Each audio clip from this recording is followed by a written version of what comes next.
వైకల్యం బాల్యాన్ని చిదిమేసింది. పేదరికం చదువుకు దూరం చేసింది. అయినా ఏమాత్రం కుంగిపోలేదా యువకుడు.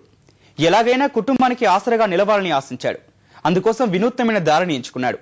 పూట గడవడం కష్టంగా ఉన్న ఓ అనాథ పాపను చేరదీసి పెంచుకుంటున్నాడా అమృత హృదయుడు. కర్నూలుకు చెందిన కృష్ణకు పోలియో వచ్చి 4 ఏళ్ల ప్రాయంలోనే 2 కాళ్లు చచ్చుబడిపోయాయి. కూలీ పనులు చేసే తల్లిదండ్రులు కష్టపడి 10వ తరగతి వరకు చదివించారు. ఆ పైన చదువుకోవడానికి పేదరికం అడ్డంకిగా మారింది. కుటుంబ పరిస్థితి అర్థం చేసుకుని వేణ్ణీళ్లకు చన్నీళ్ల చందంగా తాను ఏదో పని చేసి కుటుంబానికి చేదోడు వాదోడుగా నిలవాలనుకున్నాడు. కానీ అవిటితనం వెక్కిరించింది.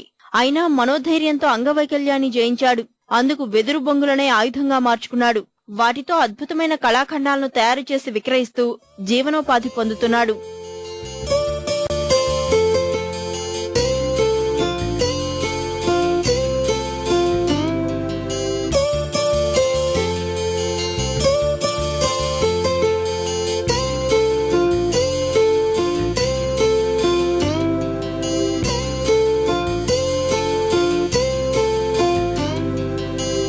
చిన్న చిన్న బొమ్మలు, ప్లాస్టర్లు, ఆ బొమ్మలు ఈ బొమ్మలు చేసి కళ ఉంది.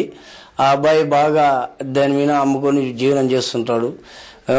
ఆత్మ గురించి బొంగులు కొనుక్కొచ్చుకొని ఇక్కడ ఎదురు రోజు ఏదో ఒక బొమ్మలు, పడవలు కానీ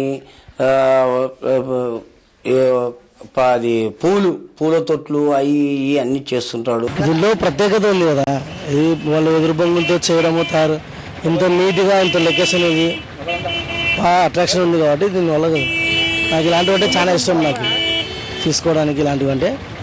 తన కళతో అందరినీ అబ్బురుపరుస్తున్న కృష్ణ తనకే రోజు గడవడం గండంగా ఉన్నా పరిస్థితులకు వెరవకుండా ఓ అనాథ బాలికను పెంచుకుంటున్నాడు.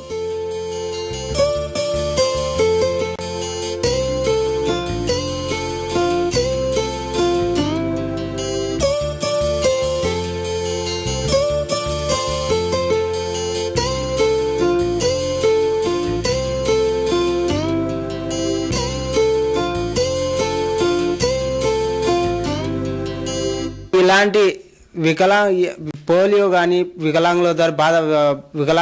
వికలాంగులని ఎవరు బాధపడకండి. దయచేసి ఎవరన్నా మీలో ఏదో ఒక టాలెంట్ ఉంటుంది, ఆ టాలెంట్ అనేది బయట పెట్టండి. దయచేసి అందరికీ తెలియపరచండి. ఈ టాలెంట్ అనేది అందరిలో ఉంటుంది.